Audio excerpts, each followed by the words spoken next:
His name is Tosin. His story started like most of our stories.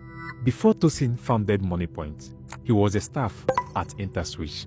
Then one day, he suddenly decided to leave InterSwitch. He wants to build his own company. At first, it was a good decision, but later on, it looked as if it was a mistake. He shouldn't have left InterSwitch the time he did. But Tosin kept the hopes high, and one day, he got a deal with Sterling Bank. Sterling Bank wanted to build a mobile app, and they needed a professional to handle that. They contacted Tosin and offered him a deal. The deal was juicy for both Tosin and Sterling Bank. You will help us build the app, and we will give you 20% of every profit we make from the app transactions. Tosin grabbed the opportunity with two hands, but something happened along the way, and Tosin felt betrayed. He had invested a lot in this project, and when it was time to pay, the agreement changed. With that disappointment, he left the contract and decided to start a business of his own. That was how moniepoint came into the picture. My name is Tosin Enyolorada. I am the founder of moniepoint. His journey to founding moniepoint wasn't an easy one. At some point, it looked as if his village people never wanted him to get that far in life.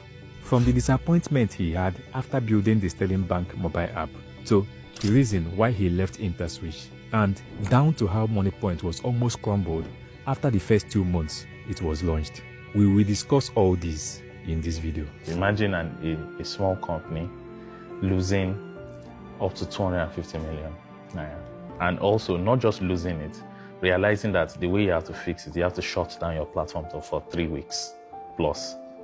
Like, how can you tell somebody who is depending on you that you are going to shut down and he's going to need to use somebody else for 3 weeks? It's like death. Just imagine right now that the bank you're keeping your money shuts down. Back to when Tosin was in Obafemi Awolowo University. That was when he began creating solutions for students. Tosin would go meeting other students, offering to help them solve their project needs in exchange for some cash. He was building software and hardware projects for these final year students, especially those in computer science and electrical and electronics departments. He was doing all this while studying to pass.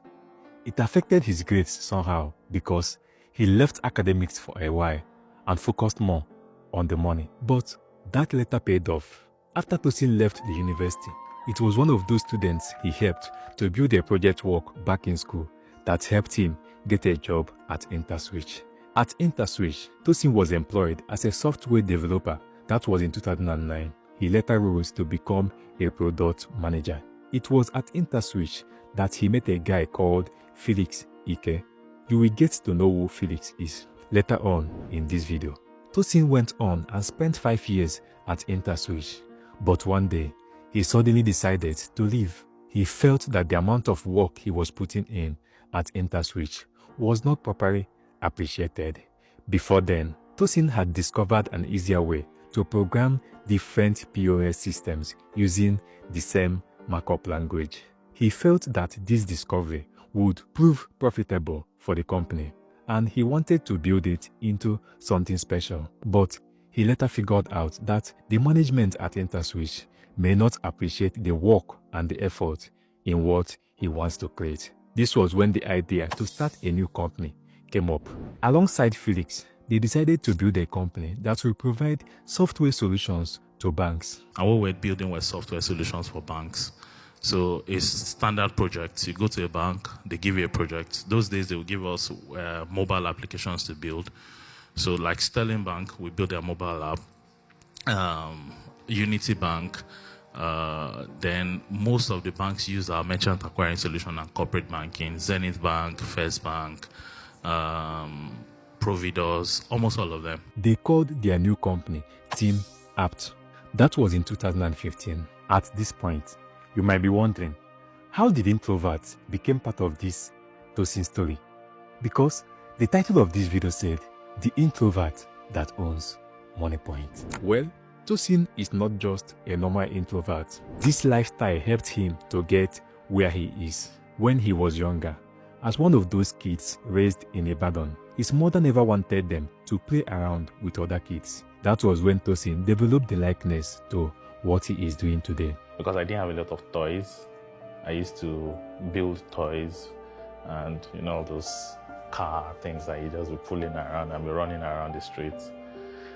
But my mom did not allow me to run with all the kids on the street, so I built it in our compound. I used to run around, and I think that was some of the early days of, building things and enjoying the result of it.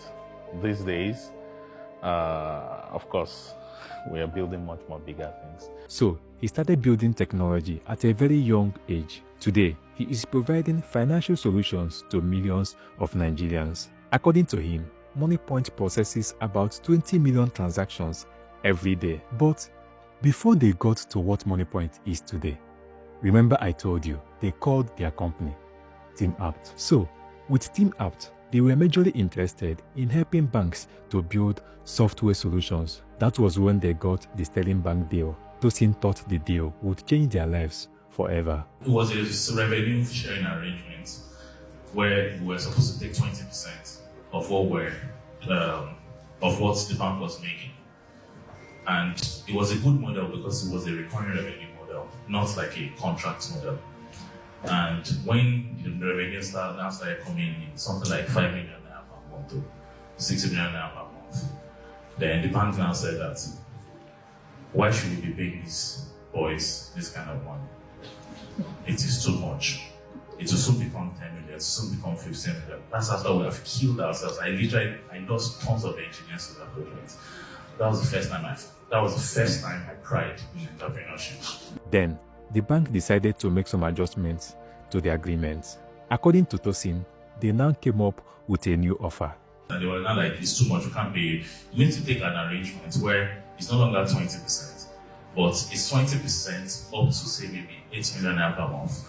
When it's above that, it becomes 10, it becomes 15. Like, is this what we signed up for? And we had a contract.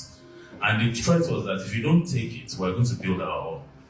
You know what? And they said, you know why? Because we own the customer. You are just a technical person. And then I was like, and when they gave me that information was the second time I cried. So, Tosin and his team decided to move on. That was in 2019. They concluded to start their own banking solution. They created two platforms, Monify and moniepoint. Monify is a payment gateway like Flutterwave and Paystack, which companies and brands use to receive money from customers. And moniepoint is what you know it to be today. Both platforms were still under the same brand, TeamApt. But by 2023, after moniepoint became more popular than they thought it would, they decided to change the whole company's name from TeamApt to moniepoint. The first few months of moniepoint in 2019 was not that easy. At some point, the company almost crumbled just after 2 months that it was launched. In the very, very early days of moniepoint, after I think month 1 or 2 of launch, I realized that we had a platform error that was making us lose money. You should understand that, those were early beginnings. And imagine a small company losing up to 250 million naira. And also, not just losing it, realizing that the way you have to fix it, you have to shut down your platform for 3 weeks plus. Like, how can you tell somebody who is depending on you that you are going to shut down and he's going to need to use somebody else for 3 weeks? It's like death. Just imagine right now that the bank you're keeping your money shuts down and locks your money. That's what it looked like for many of our businesses. The money that they use for running their business, we had held it down. They can't even access it. A lot of them even came to the office very visibly angry that they are going to shut us down. It was a very, very, very painful moment for me because I knew what it meant. My business was not in the best shape and I was causing problems for other people's businesses. But in all these, moniepoint still came out stronger.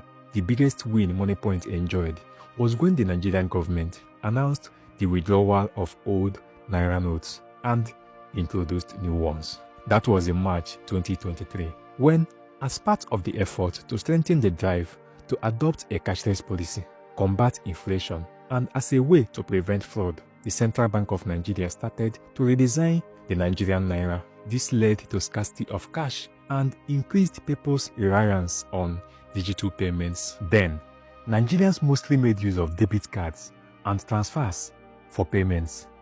That opportunity gave moniepoint the growth they were hoping for. And by May 2023, moniepoint was listed by the Financial Times as the second fastest growing company in Africa. Remember when I told you about Felix Ike? Felix is the co-founder of moniepoint. He is one of those who believed in Tosin and accepted to resign from InterSwitch with him. Today, both of them are living the lives of their dream.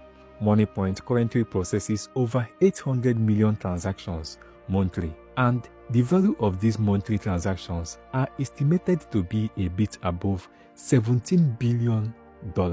And it is reported that 2 of every 3 adults in Nigeria has made payments through a moniepoint terminal at least once in a month. The story of moniepoint is not just a business journey.